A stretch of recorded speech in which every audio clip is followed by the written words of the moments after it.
Super Bowl Sunday is coming closer and closer and closer, unless it isn't. Welcome into another brand new, piping hot, fresh out the oven episode of Blindside Sports.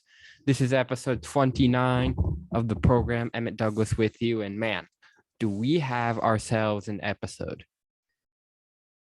Now, I wouldn't say that it's filled with stories, because with this there's two main stories I want to dive into.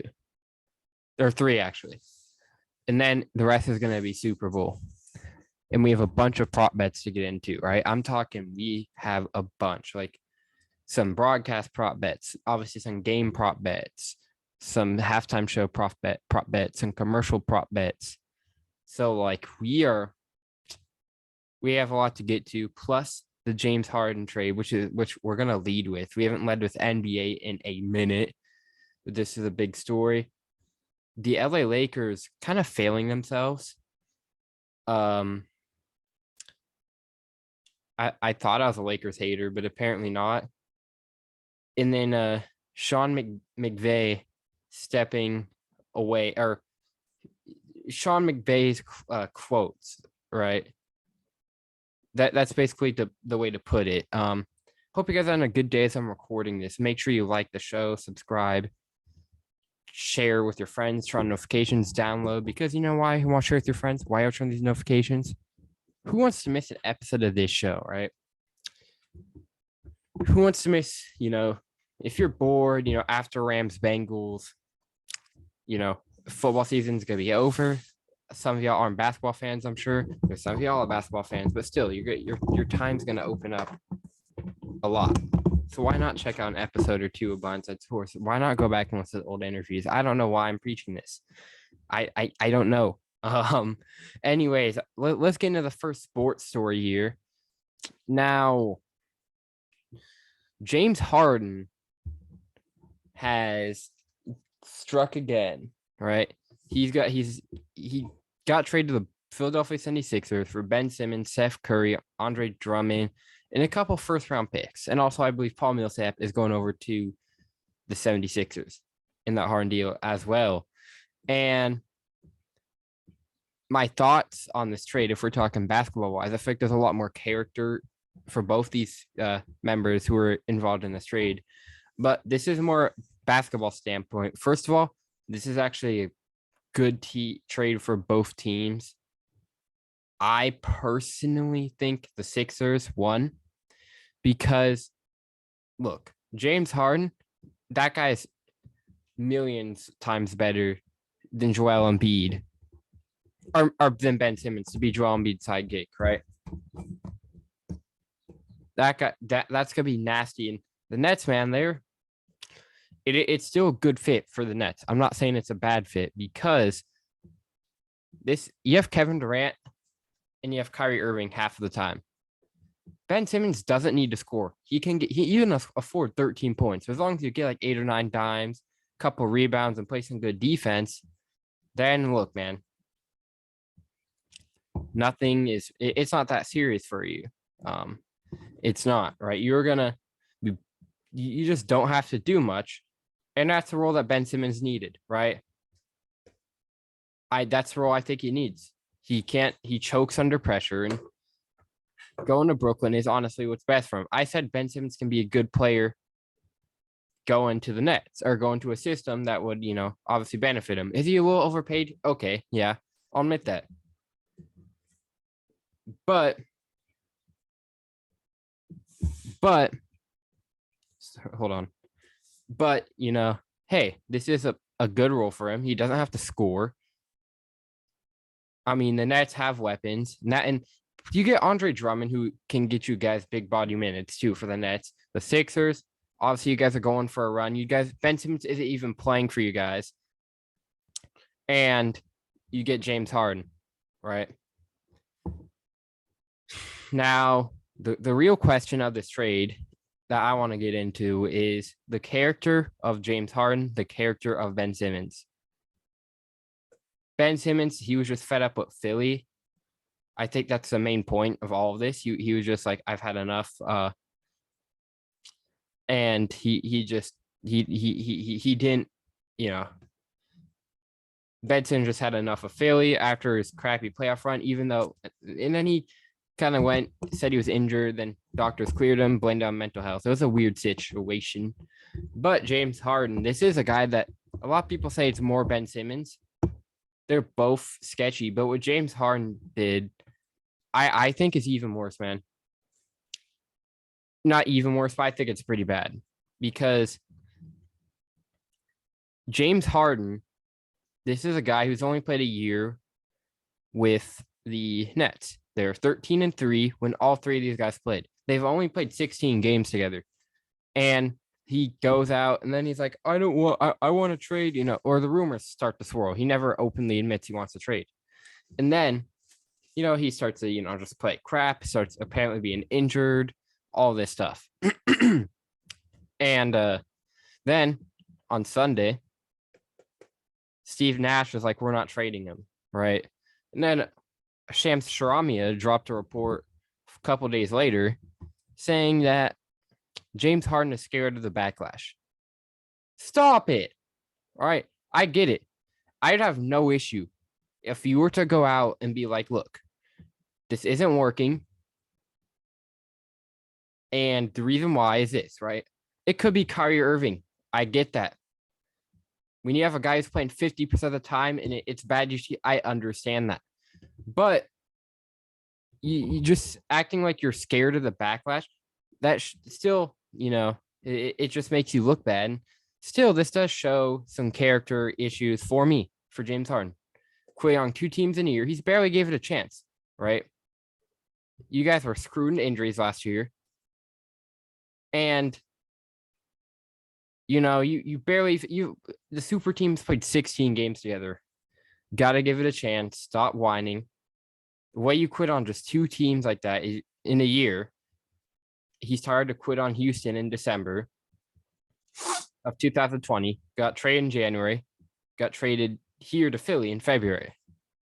So I just think there's a lot of character of James Harden. And Ben Simmons, he's only done this once. I'm not going to give him a break. Like, I still think just what you did is just stupid. Like, putting all just being that guy on the bench who's not playing, for getting paid $30 million. You go to practice, you have your phone in your pocket at practice, which is a hilarious story. So I just think it's a lot of character issues for James Harden and Ben Simmons. But basketball wise, if everything can work with their characters, this is a good trade for both of these rosters. I really think that. God dang. Emmit Douglas right here on Blindside Sports, episode 29. Get me on Twitter at EmmettNosi04. Instagram, I'm at Emmett Nosi. The show is on Twitter at Blindside Sports or Blindside Pod 11. Insta is at Blindside Sports 00, and TikTok is at Blindside Sports 7. I really should just make like all those handles like the same thing because it probably throws you guys off. Yeah. Oh, I forgot to touch on the awards. Most of these awards were well deserved. And then Aaron Rodgers won the MVP, which I still think is more deserved over Tom Brady. Aaron Rodgers was a much better quarterback, more consistent in most of the games. And the thing is, too, is this. I'm starting to get tired of this Aaron Rodgers speculation, right? Because right after, about 20 minutes after him winning the MVP, I see a tweet on Twitter, basically saying,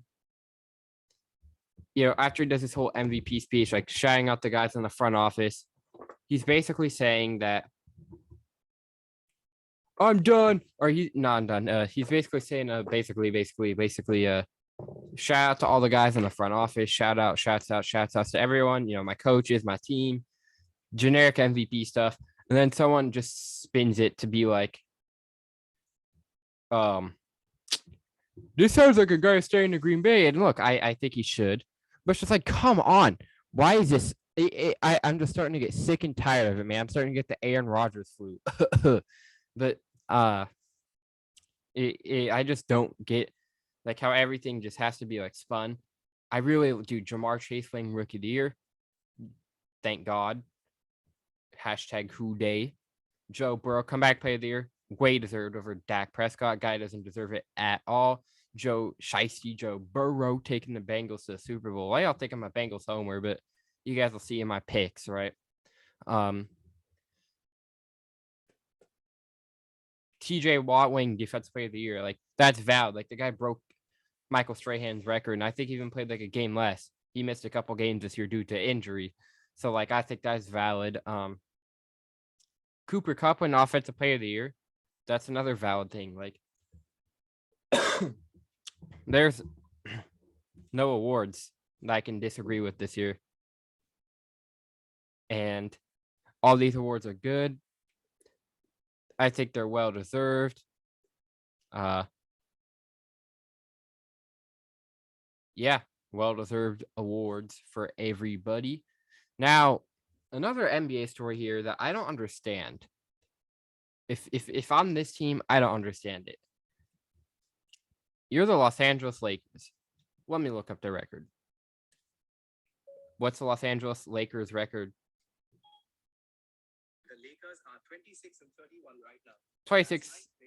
26-31. You're ninth place in the Western Conference. There are some roster issues. You guys need something. I'm not saying you guys go get a big player out of the trade deadline. I'm not saying that at all. But I say you go for just a couple more players that are just beasts or that are there to do roles like defense, like whatever you need, right? Lakers need help, right? Maybe you trade for some younger like guys who are still developing.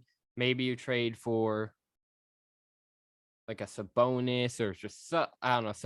That's kind of a stretch. I mean, that's an all-star level player. Or maybe you trade. Maybe you trade for a Drummond.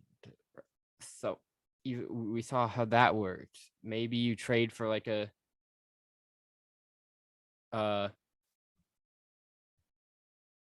I just feel like I'm like blanking on names, but I just feel, or even like a Harrison Barnes. Like I just feel like at this point the Lakers, they need to do something and they need to do it quick. So let's hope like for Lakers fans that their buyout option can help them. They buy out someone that's good, like a Dragic or something like that. And the thing is too, LeBron James, man, he played good today. Psych. He actually played really well, but he missed 2 free throws coming down the stretch against the Golden State Warriors, even though it was a questionable call.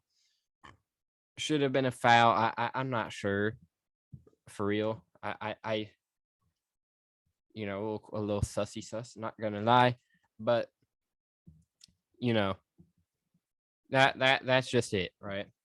That is just it with the Lakers. And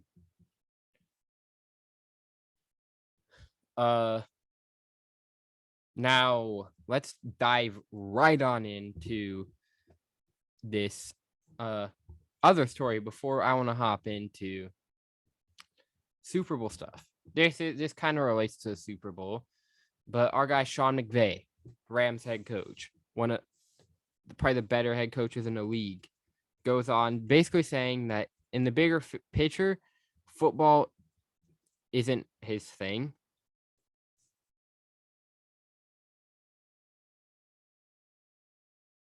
And I personally, man,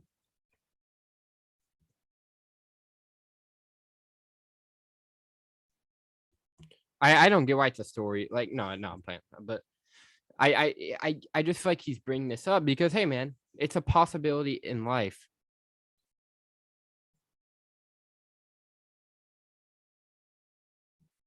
So basically, if you guys don't know what he said, sorry, I'm pulling up the prop notes for later. If you guys don't know what McVay said, McVay basically goes on to state that, man, football isn't in my. I don't know what's this coaching thing gonna look like. Basically, you know, getting married this summer. A dream of mine has been to be a father. That doesn't mean he's stepping away after this year. I hope we all know that. But that's just saying, hey, in the future, he wants to spend time with his family. He wants to do all this. And I have no issue with it. Hey, man, be there for your kids. All right. Be there for your kids. Go do it. And that's just one of the things that you have to do in life. Like, not give it like another 3, 4, 5 years, then move to TV or move to analyst or move to radio show so you can be around your kids. Maybe he doesn't want that all-time grind. And I feel like with McVay at this point, if he can prove his legacy after a while as like, what he is, then he's gonna go do a thing, right? Go hang out with his family, spend time with the wife and kids, have a kid. I mean, he doesn't have a kid yet, but you guys get what I'm saying. I won't be shocked if that happened. Not right now. Not couple years down the line. Give it like 5 years. Give it some time to age. Give it some time to do more, accomplish more things in the league. Maybe win a Super Bowl or two, do all that. And then I think he'd go from there. Because this guy basically just changed like the whole era of coaching. Like it went from like these old dudes to where now we're getting like 35-year-olds and the in office or as a head coach, and like Sean McVay is only like 36 years old. Like that's crazy. All the Shanahan coaching tree is better than the Bill Belichick coaching tree by a mile. Like a lot of these younger guys have gone under Shanahan, and now hey, the McVay coaching tree could start right with Kevin O'Connell going over to Minnesota. That could be a thing too. So I just feel like this could be a possibility for Sean going down the line, kind of consider it more. And he's like, hey, I've accomplished what I want to accomplish. I have a wife and kids. I have all this legacy in the NFL. I'm going to call the coaching quits for now. Maybe, he comes back when he's older. Maybe he goes to broadcast for like 10 years or goes analyzing for 10 years, does that. Let his kids grow up, do all that. Or not, it would probably be longer than 10 years, but you get what I'm saying. Maybe as a kid in like 2 years. I don't know. I'm not Sean McVay, but it's just an open possibility that can't get mad at him for. And you gotta respect it. You just got to respect it. Now, before I hop into my picks, we're gonna say the best segment for the last segment where we preview the Super Bowl. Why not do a little bit of prop betting?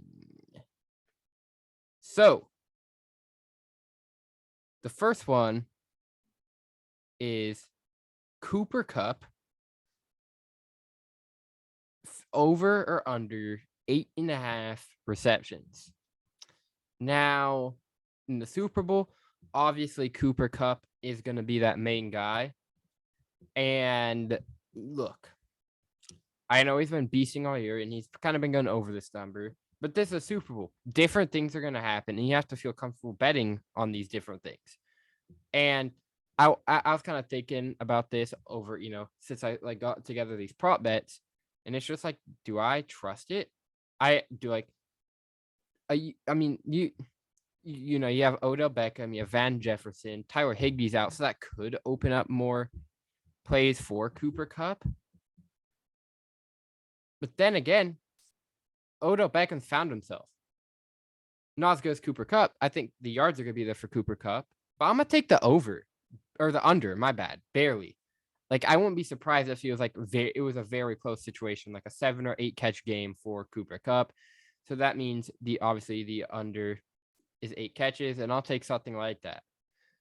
Now, this next bet is kind of more. There's not much explaining to do. Longest field goal, 47.5 yards over or under.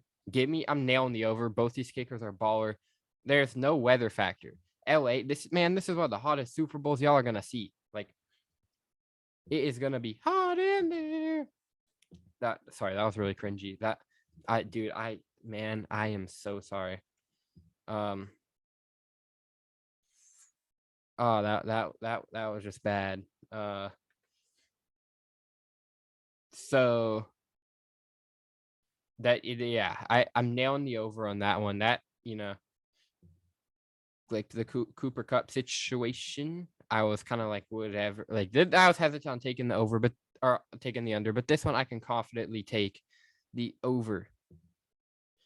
This is another one that I was kind of hesitant on, and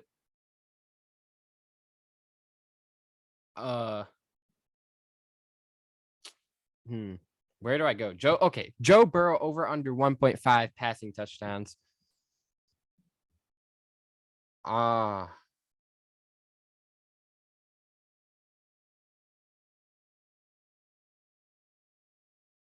am gonna nail.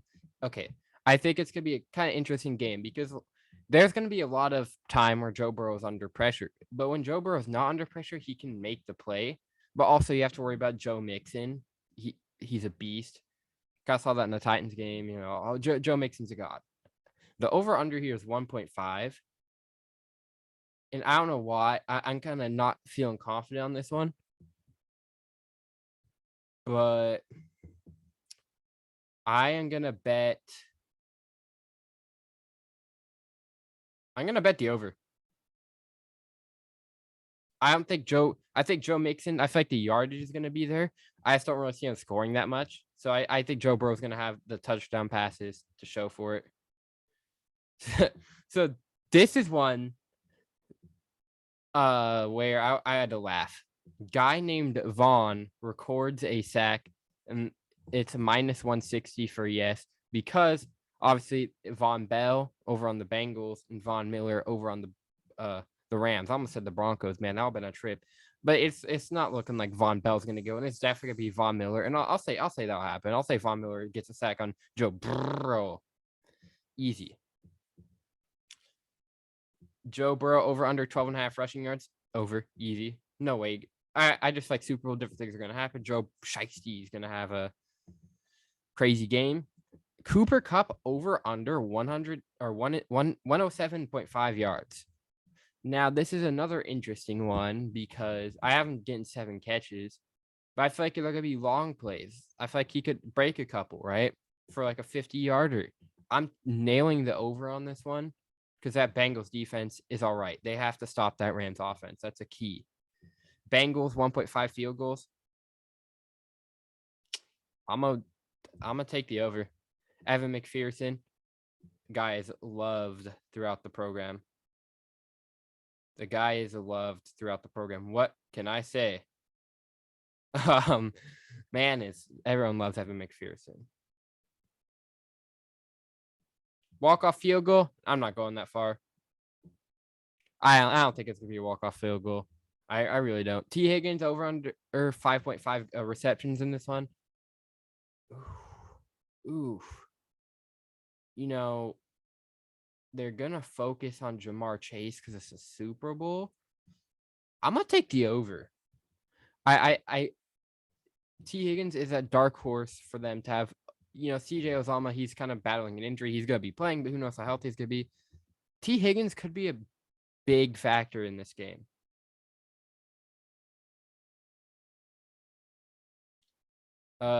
Stafford over under 5.5 rushing yards, easy over.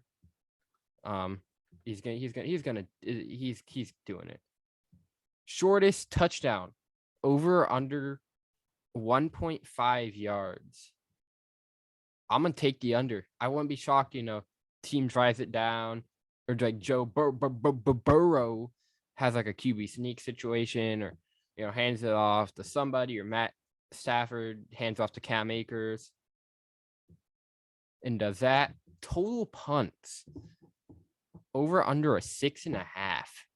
Man, I don't know. I feel like there isn't, like, I haven't gotten into my picks yet, but I just think I don't have it being insanely high scoring, but I do have a decent amount of punts, and that's collective. Yeah, that is collective. I'll ride the over. Or I'll ride the over. I did more than 6.5 punts in that one. Who will have more sacks? This is an easy I'm giving the Rams by a lot. I don't know. I think that has potential to be, about the same as a Titans game. I don't see the Bengals eating up Stafford like that. So I definitely think it's the Rams. If you're feeling gutsy, I mean, you could bet the Bengals, but I'm just not doing it. Will the opening kick be a touchback? I like this one. Because I'm going to say, yeah. Why not, right? Will there be a 2-point conversion in this ball game? I'm going to say no. Fakes, yes. I wouldn't be surprised if that happened. But I'm just not, gonna bet comfortably on a 2-point conversion. I feel like it's gonna be a lot of extra points and field goals with those kickers, and who knows, there could be a 2-point conversion, but I'm saying no on this one. Van Jefferson over under 2.5 receptions. Without Tyler Higbee, who isn't playing due to an MCL injury, I'm going over. I am going over. I think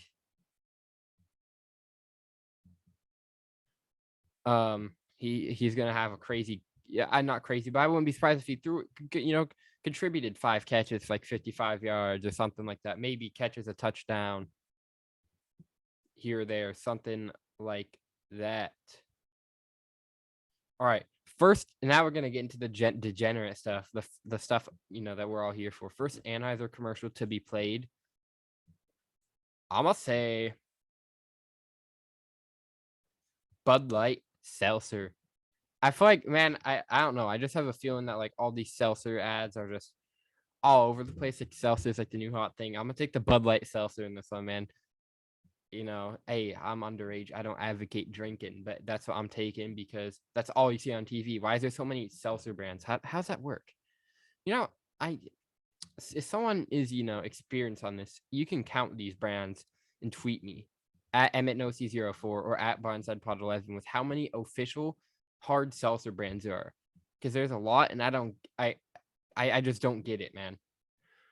What will be mentioned first in the commercial? There's like meta, crypto, NFTs, stuff like that. I'm gonna take the metaverse. Everyone's been wilding over the metaverse. Haven't really done too much work into it, both like the Tesla and everything, and all the social media stuff. I'm taking metaverse, baby. Will crypto.com show the crypto.com arena? God, this one, I just hate crypto.com. I don't know if because I'm like young or whatever, the Staples Center, it should never have been changed, man. You really shouldn't. I hate it.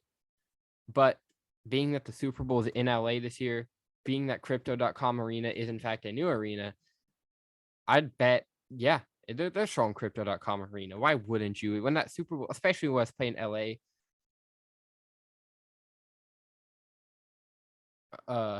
and all of that, like you are literally playing in LA. Why not show the crypto.com arena? If there's an over under bet, I could bet the over. But how many times will Roger Goodell be showed? Over under 1.5. I'm gonna take the over. No reason. I'm gonna take the over. So will Joe Burrow be shown smoking a cigar? Well, this one's gonna spoil my pick, but if Joe Burrow wins, that would be a yes.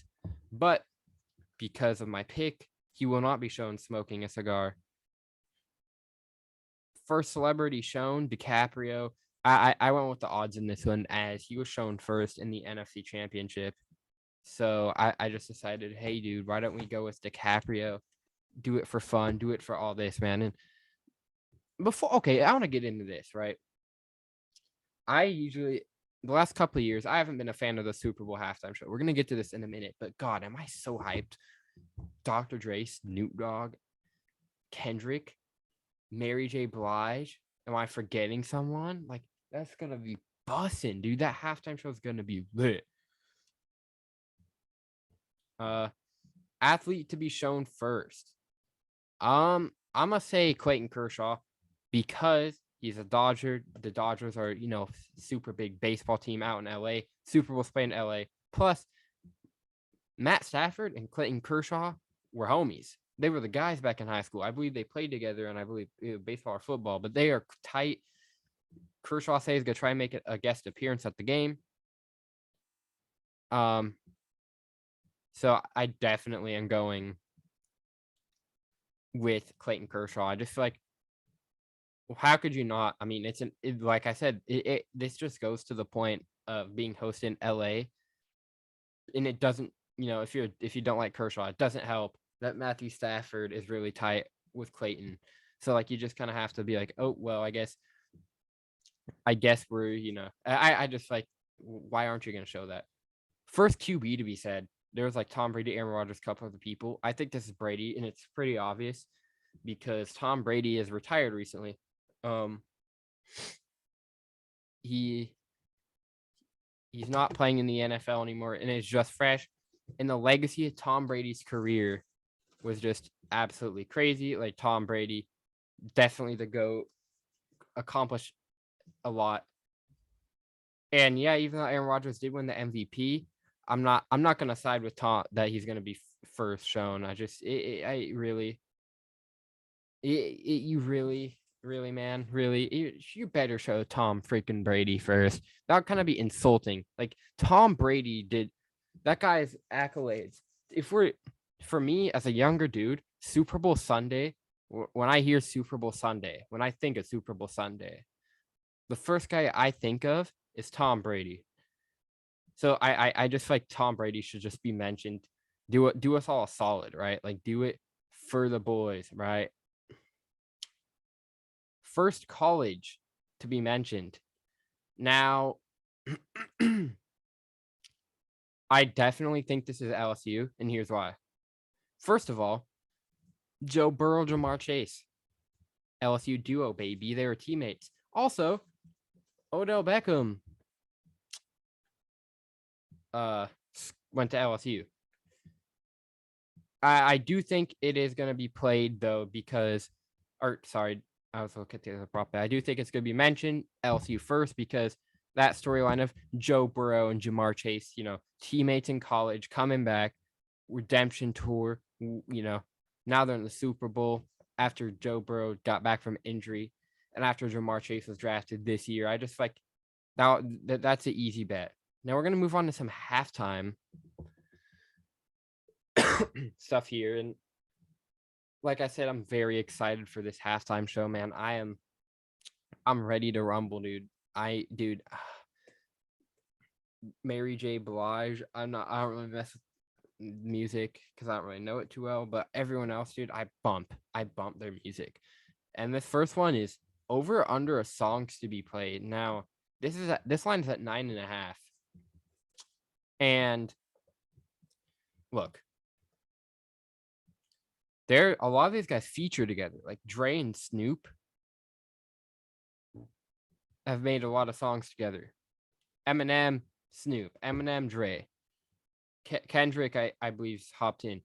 So I'm gonna take the under hesitantly, just because a lot of these guys have features, and I don't know. I feel like 11 songs or like 10 or more songs that have special would just be wild. Like I feel like, that's just a lot to me. But definitely, I'm gonna take the under. I think it's good. This is another close one. I forgot what bet earlier I was very close on, but this is one where it's just really close, and you're gonna have to roll with that one. The first song to be played here, California Love. California Love minus 110. And that's where I'm going because then again, this song is in LA. This song or this Super Bowl's in LA. They're gonna honor California. And there's a lot of celebrities there. LA is the Eminem is oh my god. LA is just like the celebrity capital. I feel like that's just how that one's gonna go down. I feel like if you didn't start with California Love, that'd be another one that would be really weird. So, yeah, just please. I think they start with California Love. Like, why wouldn't you start with California Love? Am I right? Like, Man, maybe I'm tripping. But will there be an Eminem centered performance? Yeah, I feel like Celtics got to get centered with Eminem, man. That dude is wilding. Emmit Douglas, Blindside Sports. Hope you guys enjoyed those prop bets. That was fun. Kind of get some funny bets going, not just all of this stuff. And another story I want to dive into before we get into the picks is I said 3 stories, but you guys know me. I get off on a tangent. When I was talking about Tom Brady on his podcast was asked, would he ever think about coming back to football? And he said 6 months later, something could change. He said he doubts it, but I wouldn't be shocked. Like, I won't be shocked if Tom Brady just went through football withdrawals after like 22 years of just straight every Sunday, doing stuff, all this.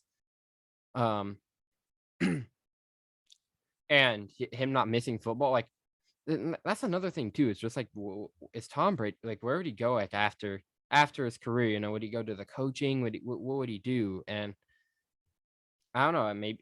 I feel like I'm just weird in thinking that. I don't know, dude. But definitely, it's definitely something to keep an eye out. I give like a 30% chance of happening. I won't give it like a 50-50, but like a 30% chance is definitely not, because it's Tom Brady, man. I don't know. I just have this gut feeling, and I don't know why. Speaking of gut feelings, that was my Super Bowl pick, and I'm gonna explain this for you guys. The Rams are favored by 4. The over under is 48.5. Now I'll post a condensed version of this on Instagram, stuff like that before the game, just on my pick. So if you'll go check that out. If you want to hear my pick twice, go ahead, and I'll share a couple. If I have time, I'll share some props that I like. So, but yeah, this one has got me thinking for like 2 weeks now, and it wasn't like the 2 weeks, because at first I was thinking, obviously, the Rams doing what the Rams have been doing all year, and not Joe Burrow not having the line. And then a couple days ago, I don't know why, but I just started to get this gut feeling about the Bengals. And I'm sitting there thinking, right? I'm like, what if I don't think it's gonna be a crazy, it's gonna be a close game. I believe that. But but I feel like just something's crazy is gonna happen to the Bengals, like a Stafford mishap, or they do something absolutely insane in the Super Bowl. Like, I just had this gut feeling, and I couldn't justify picking it. And I was sitting on this feeling for a couple of days, and it's Saturday night as I'm recording this. This will be out like early Sunday, late Saturday. It's like 11:45 at night right now as I'm recording this. But I just had this like weird gut feeling about the Bengals for a while, right? Because like Joe Burrow's so calm, cool, collected, man. For like the young guy he is, I was just like, this dude is calm. This dude's cool. This dude's collected. So now let's analyze the game. Rams-Bengals. Rams favored by 4. The over under 48.5. I've been struggling with the line here for a while too, as I've been recording this. But I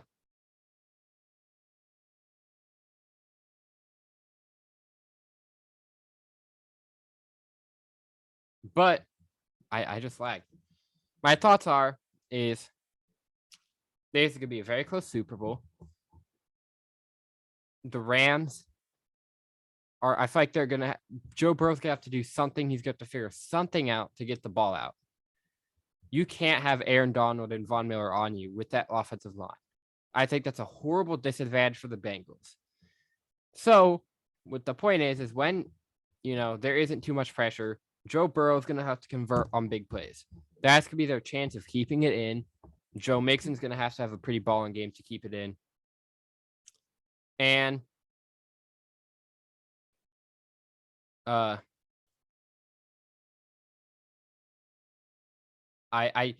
just feel like that's gonna be the key. the Rams or the Bengals have got to figure out who the Rams aren't guarding, whether that be if they're Jamar Chase, whether that be T. Higgins, and then utilize that. It might not be Jamar Chase. Like T. Higgins, I expect to have a pretty good game. I do think he's gonna have a good game, and watch out for T. Higgins. That could open up more space for Jamar Chase. Now let's talk about the Rams offense. Bengals is gonna have to figure out how to stop the Rams.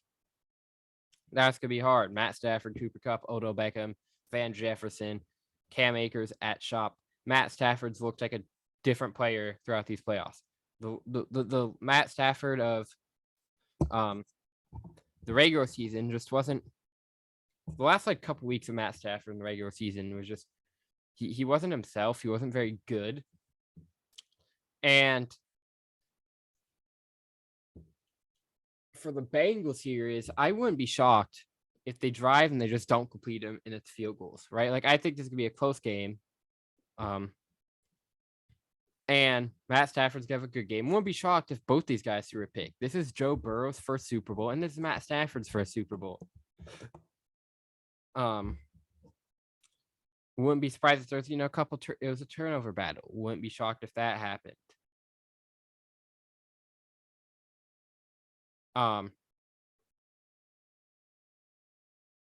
And yeah, like I think Joe makes us have a good game. I don't see him scoring. I think the touchdowns at the. Hold on, did I bet that wrong? Sorry, I'm looking. I'm still on the prop notes, and it's just like I saw something about Joe Burrow, and it's just. And I just feel like Mixon's gonna have a good game. That's gonna be key, right? That's gonna be key. And the thing is, too, is Evan McPherson.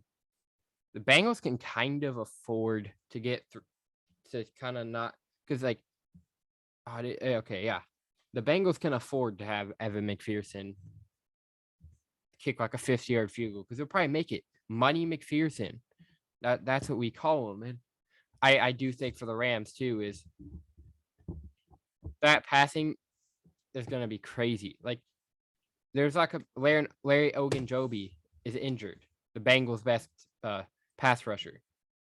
He is not a thing.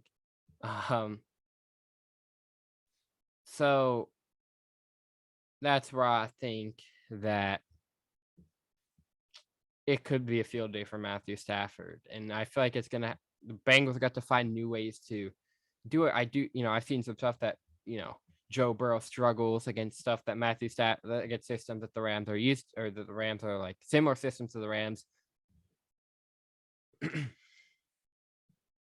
I'm not buying he's going to do that because he's had 2 weeks to prep for this game, right? I'm really confident in Joe Burrow. And I wouldn't be shocked too if like Joe Burrow, like if it was kind of like a similar like Titan stat line where it's like 300 yards and like 2 tutties. Like there's something weird. I do think Stafford's going to have a good game. I feel like Stafford could be the better QB. And that it's like that's gonna happen. Stafford's gonna be the better QB, but I do think Joe Burrow's BDE. Look that one up. Big dick energy. He really, dude. It's crazy. Like that guy, man. For being this is kind of like he's only played like a season and a half of games, right? Because he's injured his rookie year. To see how calm, cool, and collected that guy is in the playoffs, like I don't even blame people who are picking the Bengals to win by like 21. And I don't think this game's gonna be a blowout. I think that's a horrible narrative that like needs to be, squashed, right? Like it's just not gonna be a blowout. Like I think Joe Burrow's actually gonna keep it close. Like, and I just don't like people are picking like Bengals 31-17. Nah, fam. You're chilling. That's not gonna happen. And yeah, Joe Burrow, like God, the storylines of Joe Burrow too, which just absolutely kill me are Are Joe Burrow the next Tom Brady? Do I think Joe Burrow's good? Do I think he's a great quarterback? Yes. He's 2 years in. Let the guy do something. That Tom Brady, that's a lot of that's a way different player. That's a way different player.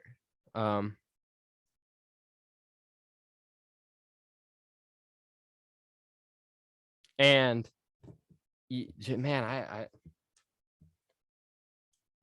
it's just like comparing him to Tom Brady, and do I think? And then another comparison I've seen is just the Rams are a super team. You know, that one is not as delusional as the Tom Brady one because that team is pretty dang stacked. And I do think the Bengals are going to match up well just because Joe Burrow is such a good catalyst at leading that team down the field. Right? He is just so calm, cool, collected. And for a rookie, I just don't see him at this point choking in the Super Bowl. And even against that defense, like I said, the big crucial plays are going to be these plays where, there's not a lot of pressure. Joe Burrow can get a good pass out. It's not going to be deep balls, bomb to Chase. Chase and Higgins and Uzama and Joe Mixon are going to have to make their own plays. There's not going to be time for all that messing around. It's kind of like a, what it kind of reminds me of? Like me talking about this. It kind of reminds me of the start of a cross-country race. All right. It reminds me of the start of a cross-country race. You have to get a good start, a quick play, and you have to build off it. You're not gonna have to just this slow all the time in the world. You have to have a quick start, and that's what's gonna be for the Bengals. Just because how dominant that Rams defense is. I wouldn't be shocked if the Bengals won. I wouldn't be shocked at all. But for the sake of this one, I was thinking about betting the under, right? For obviously I don't bet because I'm not of age, but for my pick, I was like, do I bet the under in this one? And I just think it's gonna be the 48.5 with just the way it goes. I just can't really bet that way. I think it's gonna be a couple points over, like a touchdown over 48.5. I have the Bengals or the Rams pulling it out by 1 point over the Bengals. I have the Rams pulling it up by 1 point over the Bengals. 28-27. I'm so excited for the Super Bowl. The thing is too with the Super Bowl is you were just excited. You're bussing. You're like, most important day of the year, commercials, halftime, food, all this. And then after the game, you're like, you get, you're prepping for your show, like I'm gonna be doing, prepping for a post Super Bowl show. And then you realize, oh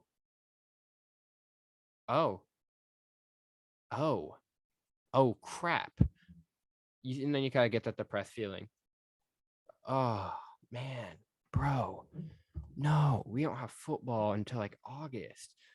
Like tell me if you guys, that's probably like the most played out thing I've done. Like it's the most true thing. And then I